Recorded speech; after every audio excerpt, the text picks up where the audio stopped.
Karachi black list کی گئی 23,000 گاڑیوں کے خلاف عید کے بعد سخت کارروائیوں کا اعلان۔ بغیر نمبر پلیٹ موٹر سائیکل چلانے والوں اور ٹریک سسٹم کے تحت خلاف ورزی کرنے والوں کے خلاف کریک ڈاؤن ہوگا۔ ٹریفک پولیس نے شہر قائد میں بلیک لسٹ کی گئی 23,000 گاڑیوں کے خلاف عید کے بعد سخت کارروائی کا اعلان کیا۔ آئی جی سندھ جاوید عالم اوڈھو کی زیر صدارت کراچی میں ٹریفک انتظامات اور فیس لیس ای ٹکٹنگ سسٹم کی مجموعی کارکردگی سے متعلق جائزہ اجلاس ہوا۔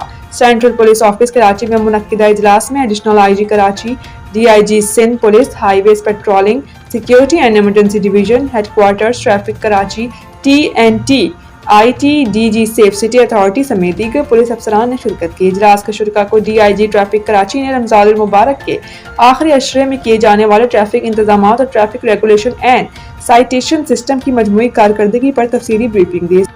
اس موقع پر D Y G traffic Karachi نے کہا کہ عید کے بعد بغیر نمبر پلیٹ موٹر سائیکل چلانے والے اور ٹریک سسٹم کے تحت بلیک لسٹ کی گئی 30,000 گاڑیوں کے خلاف کارروائی شروع کی جائے گی۔ اجلاس میں دی گئی بریفنگ میں بتایا گیا کہ 27 اکتوبر 2025 سے اب تک تقریباً 6 لاکھ ای ٹکٹس جاری کیے جا چکے ہیں۔ سسٹم کی بہتری، عوامی سہولت اور سروسز میں اضافے کے لیے مختلف نوعیت کے اقدامات بھی کیے جا رہے ہیں۔